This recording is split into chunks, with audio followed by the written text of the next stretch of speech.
अस्सलाम वालेकुम नाज़रीन, मैं सैयदा ज़ाहिरा आबिदी आपकी मेज़बान आज आपकी खिदमत में हज़रत दाऊद अलैहिस्सलाम का किस्सा पेश करूँगी कि वो दौलतमंद किस तरह से हुए। कुछ उनके ज़ाती औसाफ़ भी बताऊँगी, जो जितना मेरा कलील इल्म है उसके मुताबिक। शुरू करती हूँ। बिस्मिल्लाहिर्रहमानिर्रहीम। रब्बि इश्रह ली सदरी वयस्सिर ली अमरी वहलुल उक़दतम मिन लिसानी यफ़क़हू क़ौली। अल्लाहुम्मा सल्लि अला मुहम्मदिन व अला आलि मुहम्मदिन कमा सल्लैता अला इब्राहीम व अला आलि इब्राहीम इन्नका हमीदुम मजीद। पहले बता दूँ कि मैं रात में आई हूँ इस वक्त मॉल में। दिन में पता नहीं मुझे फुर्सत नहीं मिल सकी, लेकिन ये अच्छा इस वक्त नाइट व्यू जो है बड़ा अच्छा लग रहा है बाज़ जगह पर। तो लोग बंद कर के जा रहे हैं अपने जो उनकी शॉप्स होती हैं। यहाँ तो मॉल होते हैं ना, शॉप्स नहीं होती हैं। ये देखिए सामने ये बंद कर रहे हैं। जी तो मैं हज़रत दाऊद अलैहिस्सलाम के लिए बताना चाहती हूँ कि आप दुबले पतले से थे और आपके एक हाथ में फ्लाखन रहती थी जिसे के गुलेल कहते हैं, और दूसरे हाथ में एक डंडा रहता था। क्योंकि भेड़ बकरियाँ साथ होती थी तो डंडे से मदद देनी होती थी आपको। तो आपका ये वक्त था कि आप ज़बूर की तिलावत करते थे। और ज़बूर के लिए ये है कि वो नज़मिया किताब है, तो वो नस्र में नहीं है। सॉरी। इतनी खूबसूरत आवाज़ में आप तिलावत करते थे उसकी, इतना लहन प्यारा था आपका कि चरिंद परिंद सब आपके अतराफ़ में आके बैठ जाते थे, और हत्ता कि पहाड़ तक आपके साथ झूमते थे, आपकी आवाज़ पर झूमते थे। ये तो आपके ज़ाती औसाफ़ थे। अपने काम से काम रखते थे, लड़ाई झगड़ा नहीं करते थे, लेकिन दुबले पतले होने के बावजूद बहादुर इतने थे कि अगर भेड़ बकरियों के रेवड़ के पास शेर आ जाता था तो आप शेर को ज़ेर कर लेते थे। ऐसे में आपको पता चला सॉरी यहाँ ठंडक है तो मुझे खांसी उठ रही है। तो आपको पता चला कि बादशाह वक्त की एक बेटी है और बादशाह वक्त का एक दुश्मन है। तो और बादशाह वक्त ने कहा है कि जो शख्स भी उसके दुश्मन को ज़ेर कर लेगा वो अपनी बेटी उसके साथ ब्याह देंगे। चुनांचे मार्का तैयार हुआ और आप पहुँचे।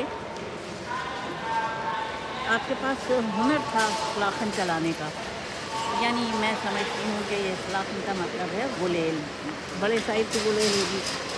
तो जब आप रास्ते चलते थे तो पत्थर आपसे कहते थे कि मुझे उठा लो, मैं तुम्हारे काम आऊँगा। एक दिन आप जा रहे थे, एक पत्थर ने कहा दाऊद मुझे उठा लो, तुम्हारे मैं काम आऊँगा।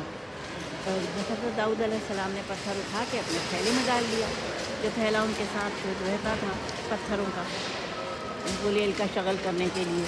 थोड़ा आगे चले तो दूसरे पत्थर ने कहा कि मुझे उठा लो दाऊद, मैं तुम्हारे काम आऊँगा।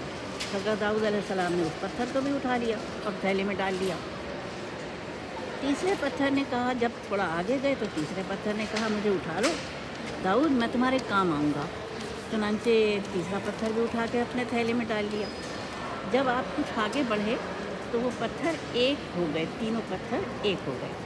तो जब आप पहुँचे उस मैदान में जिससे कि मुकाबला था, वो एक ऐसा कदावर पहलवान था जिसको कोई ज़ेर नहीं कर सकता था, नाकाबिले तस्खीर था, और उसका जो कद था वो 9 गज़ था, 9 गज़ से भी कुछ ऊपर निकलता हुआ। और आप दुबले पतले दरमियाने कद के थे। तो जब आपने उसको आप जो उतरे तो वो उसके साथ उतरे, अपने डंडे और वही जो पत्ते झाड़ने वाला डंडा था वो, और साथ में वो फ्लाखन। चुनांचे ये हुआ कि جب اس نے دیکھا دشمن نے کہ ایک نحیف و نزار نوجوان اس کے مقابلے پر آیا ہے، تو اس نے وہ تمسخر کے ساتھ ہنسا، اور ہنس کے اس نے کہا کہ مسخرے الفاظ کہے۔ تو آپ نے کیا کیا، وہ پتھر نکالا فلاخن سے اور اس شخص کا نشانہ لیا اپنے دشمن پہلوان کا، اور اس کے بعد پھر اس کو چلایا۔ وہ پتھر جو کہ دشمن نے بہت بھاری اور پہنا ہوا تھا، اس کو چیرتا ہوا، پیشانی کے وسط سے چیرتا ہوا اس کے وجود میں اتر گیا، اور وہ وہیں پر گر کر مر گیا۔ وہ چونکہ اپنے قبیلے کا پورا وہ تھا، سردار تھا، اس کو دیکھ کے جو قوم تھی وہ سراسیمہ ہو گئی اور میدان چھوڑ کر بھاگ گئی۔ اور پھر اس طرح سے حضرت داؤد علیہ السلام کی شادی بادشاہ کی بیٹی سے ہو گئی، اور اس طرح سے کیونکہ بادشاہ نے کہا تھا نا کہ جو زیر کرے گا میرے دشمن کو، میں اس کو اپنی آدھی دولت دے دوں گا۔ تو بادشاہ نے اپنی آدھی دولت جب دے دی تو حضرت داؤد علیہ السلام بے انتہا امیر ہو گئے، وہ بے انتہا دولت تھی۔ اور یہی دولت پھر آگے چل کر حضرت سلیمان علیہ السلام کے حصے میں آئی، کہ جب حضرت داؤد علیہ السلام کا انتقال کا وقت آیا تو اس وقت کیونکہ آپ کے بہت بیٹے تھے، کثرت سے بیٹے تھے، 100 بیویاں تھیں، تو سوچ لیجیے کہ بیٹے کتنے ہوں گے۔ تو اور ہر ایک چاہتا تھا کہ نبوت اس کے حصے میں آئے، نبوت اور بادشاہ۔ لیکن انتقال سے آپ فیصلہ نہیں کر رہے تھے حضرت داؤد علیہ السلام، تو انتقال سے ایک دن پہلے حضرت جبرائیل امین تشریف لائے۔ ان کے پاس ایک سربند لفافہ تھا، اس لفافے میں پروردگار عالم نے سوال بھیجے تھے، اور زمینی سوال بھی تھے اور سماوی سوال بھی تھے۔ اور حضرت جبرائیل امین نے فرمایا کہ جو شخص بھی آپ کو ان سوالوں کے جواب دے گا، آپ کا بیٹا وہ آپ کی وراثت کا حقدار ہوگا۔ چنانچہ آپ نے وہ کیا، سوالات پوچھنے شروع کیے، سب بچوں کو بلایا، اور سوال کے جواب صرف حضرت سلیمان علیہ السلام جو تھے وہ دیتے گئے۔ اور اس طرح سے جب یہ چیز تقریب وہ ختم ہوئی، اور تو پھر حضرت سلیمان علیہ السلام حضرت داؤد علیہ السلام کی کل اس کے دولت کے حقدار مانے گئے۔ اس طرح سے آپ کی دولت حضرت سلیمان علیہ السلام کو منتقل ہوئی، اور اس کے اگلے دن حضرت داؤد علیہ السلام کا انتقال ہو گیا۔